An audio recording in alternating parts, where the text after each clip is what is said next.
The midday sun hung heavy over the dusty auction yard of Red Creek, turning every breath into heated smoke as townsfolk crowded around the wooden platform where a young Apache girl stood with her wrists shackled like she had been born to chains.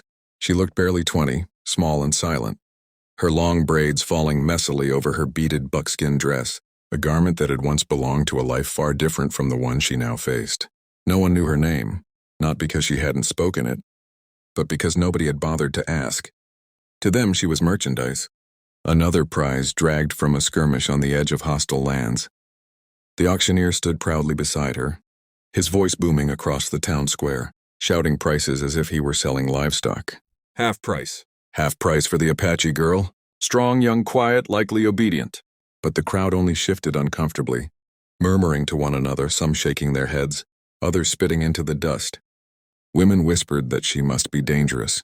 Men whispered that taking an Apache girl home was inviting war. Even the curious teenagers who had come to watch the spectacle kept their distance, pretending bravery but unable to look her directly in the eye. The girl stared downward, refusing to meet anyone's gaze, not out of fear but out of something deeper, resignation. She'd seen too much, lost too much, and whatever pride she once carried had been beaten down by the long march to this place. A bruise still darkened one side of her face. A dried cut lingered at her collarbone, and her shoulders slumped, not from weakness, but from an understanding that whatever fate awaited her here would not be merciful. Minutes turned into hours as the auctioneer grew impatient, slamming his gavel, shouting, threatening to lower the price again. Come on, folks. Half price for a worker. Half price for a guide. Who's going to make the first bid? But nobody stepped forward. Nobody wanted responsibility. Nobody wanted to stand out, until a stranger appeared at the edge of the crowd, a tall cowboy, with dust on his boots and quiet written in the lines of his face. His name was Eli Turner, though few in the town of Red Creek knew him, beyond rumors of a man who preferred his horse's company over that of people. He walked with a calm, deliberate stride toward the platform, his hat shading eyes that held a strange mix of sorrow and determination, like someone carrying a secret too heavy to speak aloud. Eli wasn't rich, wasn't powerful, and certainly wasn't the kind of man others expected to intervene in an auction like this. But something about the Apache girl, her silence, her dignity even in chains, pulled at him. Not pity, but recognition. He saw a survivor, someone who'd endured more than most men could ever imagine. You gonna bid, cowboy? The auctioneer sneered, sensing entertainment more than hope. The crowd leaned forward, eager now that someone had finally broken the wall of silence. Eli didn't speak immediately. Instead, he looked at the girl, and for the first time since being dragged on stage, she lifted her eyes. They were dark, deep, wounded, but not defeated. In that second, an unspoken understanding passed between them. Something ancient and instinctive, something neither fully comprehended. Eli finally nodded. Yeah, he said quietly. I'll bid. Gasps rippled through the crowd. A few men laughed. Some women shook their heads in disbelief. The sheriff muttered something about foolish cowboys and their savior complexes. Even the auctioneer looked shocked. But Eli didn't care. He stepped forward, placed his payment on the table, and the auctioneer, eager to be rid of her, slammed the gavel almost immediately, sold to the cowboy with more guts than sense. Chains rattled as the auctioneer shoved the girl toward Eli. She nearly stumbled, but caught herself. Eli reached out to steady her, but she recoiled, expecting another blow. Instead, he slowly raised his hands to show he meant no harm, then gently unfastened the shackles. Metal hit wood with a hollow clang that echoed through the stillness. The crowd watched, silent now, confusion mixing with curiosity. The girl stared at her freed wrists as if unable to believe they were real. Eli didn't lead her by force. He simply stepped back and said softly, "Come on, you're free from them now." For the first time in hours, the girl breathed deeply, then followed him, not because she was owned, but because he had given her something no one else had, offered choice. As they walked away under the blazing sun, the townsfolk whispered, unsure whether they were witnessing a foolish act of kindness or the beginning of something far more dangerous. Eli didn't take the Apache girl, whom he soon learned was named Sani, to a ranch, a mine, or a workhouse like the crowd had assumed. Instead, he guided her into the vast open plains beyond Red Creek, where the wind carried secrets and the wide sky offered shelter from prying eyes. At first she walked several feet behind him, silent and rigid, expecting at any moment to be commanded or mistreated like before. But Eli made no attempt to control her. He simply let the landscape decide their pace, stopping occasionally to offer water, bandages for her wounds, or small portions of dried provisions.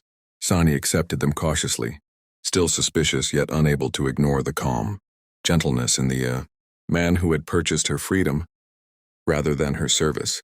As they traveled, the silence between them began to shift, not warm yet, but no longer hostile. Eli didn't ask invasive questions or expect gratitude, sensing her walls were built from more than just fear, and Sani, watching him tend his horse with quiet patience, began to see he was not like the others who had dragged her from her homeland. One evening they reached an abandoned line shack near the canyon rim. The setting sun painted the sky in crimson and gold, streaks of fire that reminded Sani of the sacred stories her tribe once told by the river at dusk. She stood near the doorway, arms folded, unsure if she was allowed inside or expected to sleep outside like livestock. Eli looked at her, then stepped aside. "You can stay there tonight," he said simply. No command, no ownership, just an offer. Inside the shack, she scanned the room, just a cot, a table, and a single lantern. It wasn't home, but it was shelter. Eli slept outside under the stars, giving her space. That gesture alone unraveled some of the tension she held like armor. The next morning, she surprised him by sitting near the fire he'd built, hands wrapped around the tin cup of hot water he'd left for her. She didn't speak, but she stayed close, closer than before. As the hours turned into days, Sani's quiet began to reveal a deeper strength. She could track animals by faint prints in the dust. She could find water sources where Eli saw only dry earth. She could stitch torn fabric with precision and set snares with practiced hands. Eli admired these abilities silently, careful not to overwhelm her with praise she wasn't prepared to receive. But she noticed. Her eyes softened around him, her steps grew lighter, and though she still kept her stories locked inside, something fragile and hopeful began to take root. Still, danger cast a long shadow. Red Creek wasn't a town that would simply forget an event as strange as a cowboy buying an Apache girl without intending to use her. Rumors stirred faster than wildfire in drought season.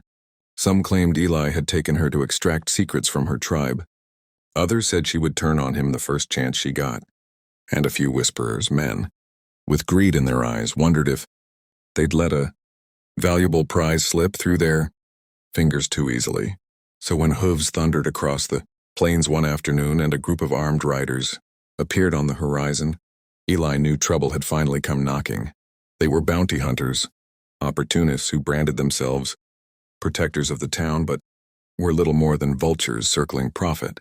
"We heard you took something that doesn't belong to you," their leader barked, eyes drifting toward Sani. Eli stepped in front of her, hand on his holster. "She doesn't belong to anyone." The men laughed, circling them like wolves. Sani's heart slammed against her chest, not out of fear, but because no one had ever stood between her and danger before. With a sharp whistle, Eli sent his horse charging into the men, scattering their formation. Dust exploded as Sani grabbed a fallen branch and struck one attacker across the jaw, surprising even herself with the fury that surged through her. She wasn't weak. She wasn't helpless. And she certainly wasn't going back into chains. The fight was fierce but short. Soon the riders fled, humiliated and beaten. Eli, bruised and breathing hard, gave Sani a tired smile. "You all right?" She looked at him for a long moment, then nodded, a small gesture but a powerful one. That night, sitting together by the fire, she finally spoke her first full sentence since they met. "Why did you help me?" Eli stared into the flames, wrestling with words he hadn't spoken aloud in years. "Because once someone saved me when no one else would. And I want to be that someone for somebody else." Sani's gaze softened, and for the first time, she allowed herself to believe that perhaps fate had not abandoned her. Perhaps it had led her to the one person willing to see her not as a burden. Not as property, but as a human being deserving of freedom and dignity. Their journey was only beginning, but already they had forged something stronger than circumstance, trust. And as the night sky wrapped around them, Sani whispered a word in her native tongue, one that meant hope. Eli didn't understand it, but he felt its meaning in his bones. The future was uncertain, but for the first time in a long time, neither of them faced it alone.